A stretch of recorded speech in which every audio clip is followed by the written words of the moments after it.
नमस्कार फ्रेंड्स मु विस्मय बाबन आपण माने देखछन्ती स्वाई ज्ञान दोका फ्रेंड्स ए 2-3 दिन पूर्वरु आपण माने गोटे खबर विषय समस्त जानिथिबे किभଳି पार्लियामेंट सामना रे शासक दलर नेता एवं विरोधी दलर नेताଙ୍କ भितरे ठेलापेला होइतिला जो ठेलापेला भितरे ओडिसा रो बीजेपी सांसद प्रताप षडंगी महोदय पड़ी जाइतिले ताकर मुंडरे आघात लागिछि जो बाबतरे बीजेपी तरफरु राहुल गांधी को नारे थाना रे एतला दायर करा जाइछि ये गला गोटे पार्ट तो आउ गोटे पार्ट होउछि गृहमंत्री अमित शाह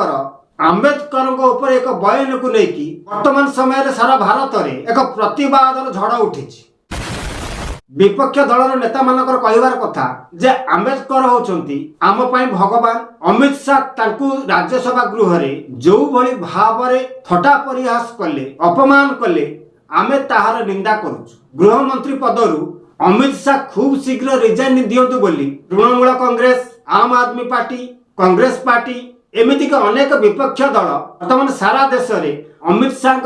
मंतव्य को लेकिन विभिन्न विक्षोभ कर अमित शाह कौन कही सूचई दूसरी जितेबाला राज्यसभा कार्यक्रम चली गृह कार्य को सुचारू रूप से विपक्ष पार्टी चलई देउ नथिले केवल आंबेडकर ना को लेकिन हो हल्ला करुले तो सही बाबत गृह मंत्री अमित शाह कहले जे केवल आंबेडकर आंबेडकर आंबेडकर कहबाटा वर्तमान विपक्ष पार्टी नेता मानकर एक फैशन पलटि जेतिकी थर तुंडरे आंबेडकर ना नौछंती जदि सेतिकी थर भगवान ना नेबे ताले जीवन धन्य हो भगवान खुशी हेबे तो अमित शाह केवल आंबेडकर ऊपर एतिकी मंतव्य देइथिले आपण माने भी से वीडियो क्लिप यूट्यूब रे आपण माने भलो भाबरे सब देखि परिबे तो आपण माने विचार करंतु एठी कोठी अमित शाह आंबेडकर को नीचा देखाइले ताकू नै कि कोन कटाक्ष कले ताको ऊपर कोन खराब मंतव्य देले ताको किछि गाली निंदा करिसेंती कि स्वाभाविक एमिति रे भी भगवान को ऊपर कई बड़ ना आंबेडकर भी बड़ नहंती समस्त भगवान को तळे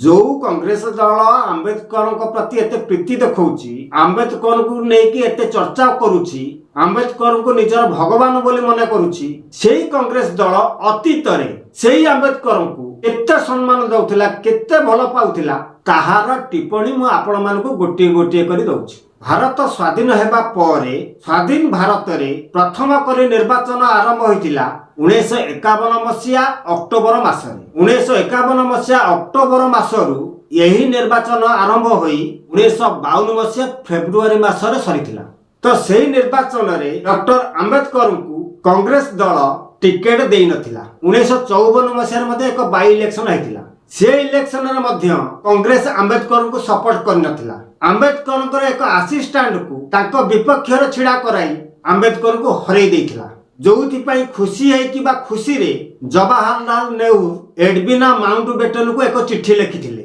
जे आमे आंबेडकर को हरई देलु जो चिट्ठी नेहरू मेमोरियल एंड लाइब्रेरी रे संरक्षित भाव रे रहितिला 2008 मसिया रे जेते बेले उत्तर प्रदेश रो चेयरमैन थिले सोनिया गांधी से मेमोरियल हॉल को आसिकी से चिट्ठी को नहीं जाइथिले सोनिया गांधी से चिट्ठी को नहीं जिबार कारण होछि आज्ञा काले चिट्ठी को भविष्य रे केते बेले कोनोसी सरकार सार्वजनिक करि देबे कांग्रेस दल बाबत रे किबा नेहरू को बाबत रे साधारण लोक माने सब किछि जानि जिवे आंबेडकर को प्रति नेहरू को केते सम्मान थिला केते भलो पाइबा थिला कांग्रेस दल ताको केते भलो पाउथिला बोली अले आपण माने एइथरु चिंता करंतु जेउ कांग्रेस दल वर्तमान आंबेडकर को निजर भगवान बोली कहूची सेतबेल समय रे सेही कांग्रेस दल आंबेडकर को केते भलो पाउथिले आ वर्तमान समय रे अमित शाह कोन एमिति कहिदेले जे से कथा को कदर्थ करी लोक मान को जणेबा को चाहुछन्ती जे अमित शाह आंबेडकर को निंदा कले अपमान कले तेबे फ्रेंड्स एथिला आजिर आलोचनार टॉपिक ए बाबत रे आपण मानकर मतामत कोन निश्चित भाव कमेंट माध्यम रे जणाइबे